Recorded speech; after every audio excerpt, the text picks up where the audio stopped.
Good afternoon, everyone. This is the second podcast of an Unusual Slice of History podcast.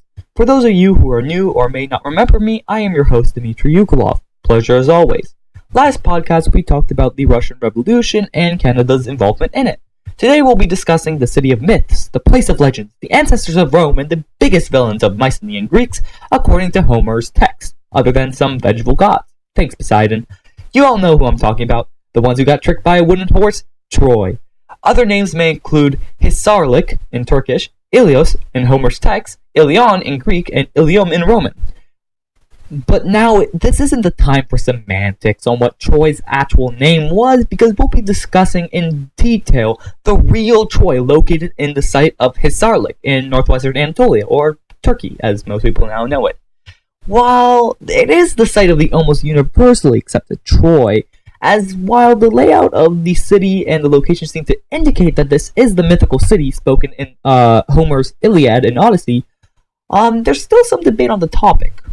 However, the city is located only 5 kilometers from the coast, and it was once next to the sea. The site was situated in a bay created by the mouth of the river Scamanda, and occupied a strategically important position between the Aegean and Eastern civilization, by controlling the principal point of access to the Black Sea, in particular the difficulty in finding favorable winds to enter the Dardanelles. I am completely messing up these names, but we're going to roll with it. By the difficulty of finding these favorable winds, they had resulted in the ancient sailing vessels having to sort of float by and to pass by Troy.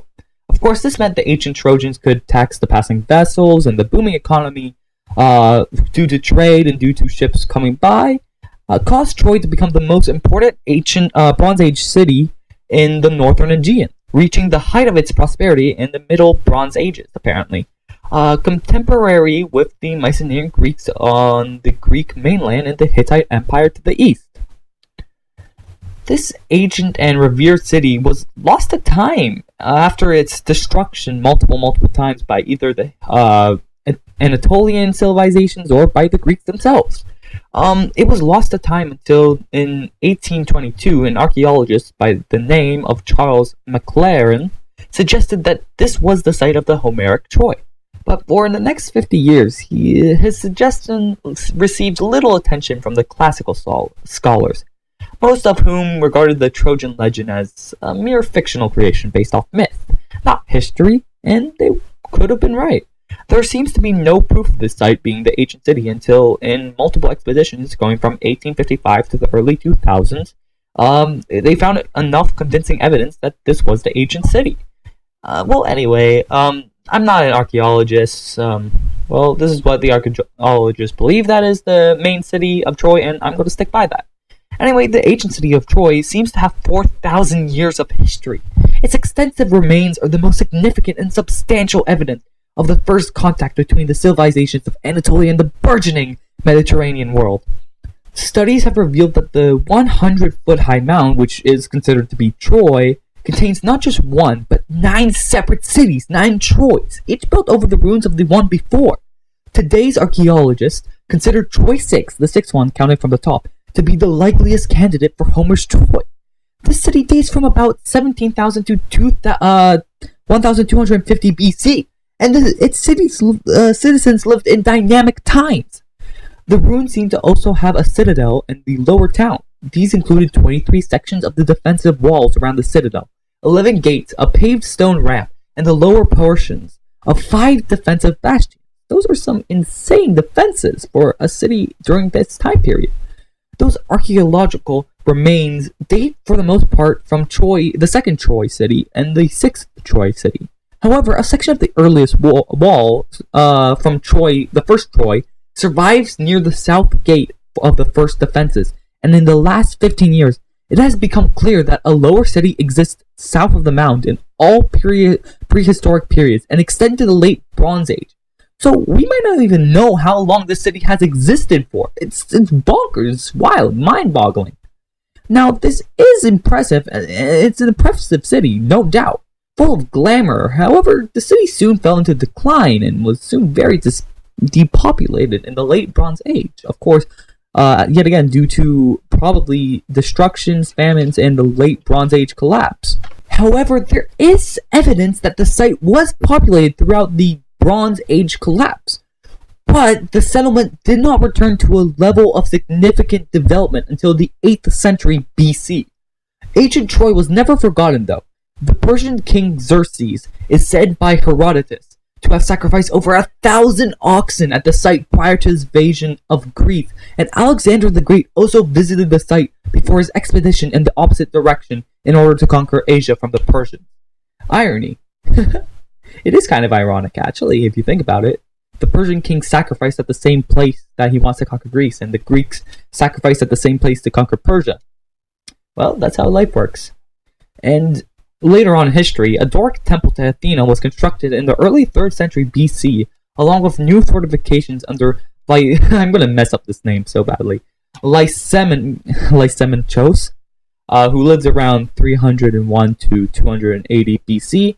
The Romans also held Troy in high regard and even referred to the city as the sacred Ilium. In Roman tradition, the Trojan hero Aeneas, son of Venus, or Aphrodite, as most people know her, had fled to Troy and settled in Italy, thus giving the Romans a divine ancestry. Julius Caesar in 48 BC and Emperor Augustus, who reigned between 27 BC and 14 CE, rebuilt much of the city, and Hadrian, who reigned between 107 to 138 AD, also added buildings which included an Odeon, gymnasium, and baths. The Roman Emperor Constantine, who reigned around 324 to 337 AD, even planned to build his new capital at Troy, and some construction works began until Constantinople was eventually chosen instead. Over time, the site declined, most probably because the harbor had silted up, and the once great city of Troy was finally abandoned, not to be discovered for another 1,500 years. Quite sad. Now, this wasn't exactly the quickest overview of the city. I wanted to give you a quicker version of it, but this city is just so interesting, so full of history and architecture, and it's just so cool that I wanted to share the importance of it. But now, since we've discussed Troy, we have to first ask the question, is Troy really a civilization? And this was a question I wanted to answer beforehand, and this is what we're going to talk about. Is it just a city-state? Is it just a group of collective people living in it? Well, before anything, we must first get a general idea of what makes a civilization. The model I shall use is from the National Geographic. They define the characteristics of civilization as follows. 1. Large population centers. 2. A monumental agriculture and architecture and unique art styles. 3. A shared communication strategies. 4. Systems for administrating territories. 5. A complex division of labor. And 6. The division of peoples into social and economical classes. Other common things could be included between civilizations, especially Bronze Age civilizations, is that they're near rivers or large bodies of fresh waters. As well, civilizations have tendencies to trade, have conflict, and explore. To tackle each one of these will be difficult, as we do not know everything about the social structure and hierarchy of Troy, but based on neighboring civilizations and their systems, and of course the Iliad, which I will try to paint a possibility of how they worked, how they existed, what were their styles of government, and basically allow the mind to flourish. So, in my opinion, the administration of Troy was obviously a city-state. It wasn't big, it wasn't an empire like the Hittites. A city-state is a sovereign state, also described as a type of small independent country, that usually consists of a city-state and its dependent territories. These could be different types of ruling system, going from democracies like Athens or oligarchies like the Spartans. However, Troy was most likely a monarchy, as the Mycenaeans and the Hittites were all monarchies, and the Iliad talks about the king of Troy and the prince Paris, and he's a major character in that whole story. We have to think about the fact that the idea of democracy, the idea of the rich ruling, was not really as common as we like to believe back in that day. Back then, you had divine monarchs who had the divine right of rule, so-called, that each god gave them the power to rule this area, and that was most likely the reason why Troy had a king. But the hierarchy would probably look like this social structure, with the king at the top, with priests, the king at the top, then the noble families and the military, maybe even some minor religious heads. Then we have the freemen, craftsmen, other laborers, workers, and then we have slaves and women. Obviously, this seems to be a reoccurring case with Egypt, Mesopotamia, and the Mycenaeans, so this isn't exactly so preposterous. Yes, it isn't the greatest system, and eventually we will be better, but you know what? This is ancient civilizations. What can you do? Troy was a large urban center with flourishing trade, a system of rule, conflict with the Mycenaeans, which checks out those three, obviously.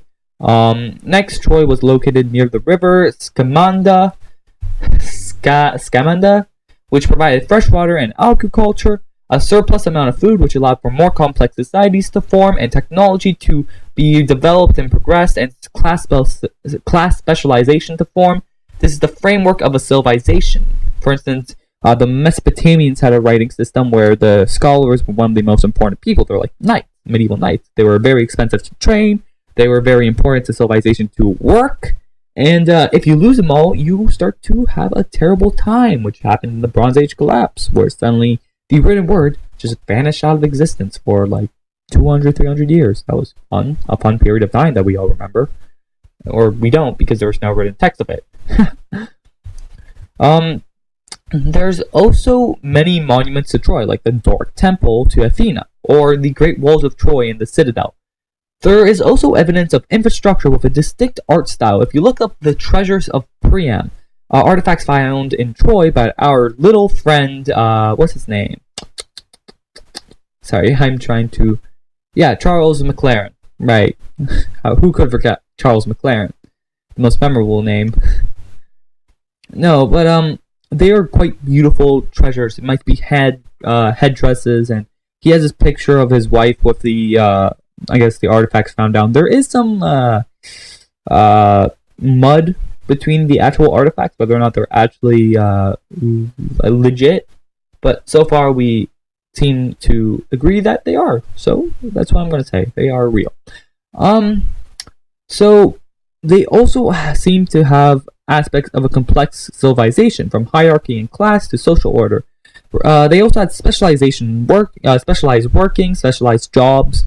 Obviously, the military. You had people who were administrators, kings, etc. You can't really do that without a surplus amount of food. Look at nomads; they don't really have specialization as much as you are a hunter. Go hunt.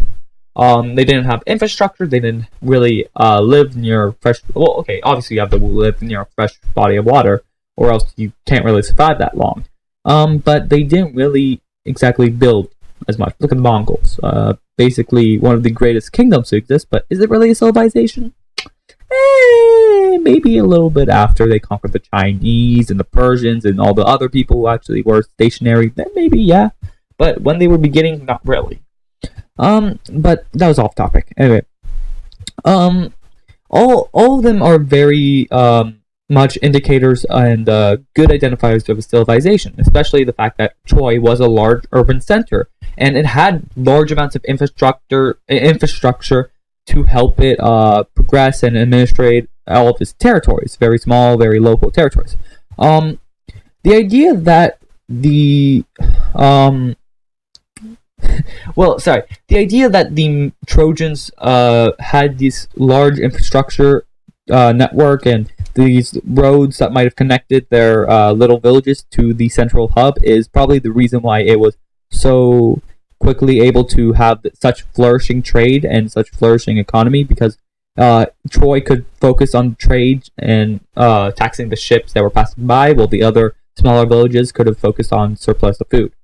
Okay, so what else? Well, some of you might be asking, what about a writing system or a language, right? The Egyptians had their own writing system and a language.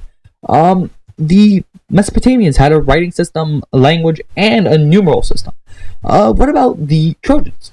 Well, my friends, based on my opinion, with the proximity of the Mycenaean colonies in Anatolia and the ideas that the Trojans were able to talk normally to the Mycenaeans in the Iliad, there is a possibility that Troy was just a Mycenaean colony, or took the writing systems of the Mycenaeans, Linear B, and had a linguistically similar language to the Mycenaeans.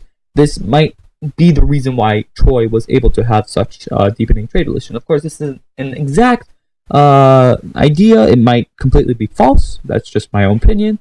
However, these are just all speculations and theories, but based off what we know, we can agree that Troy is a civilization, in my opinion, or at least has the aspects of it. However, that's all the time we have. I was your host, Dmitry Yukolov. This was a Slice of Unknown History podcast. I hope you enjoyed yours. Good night.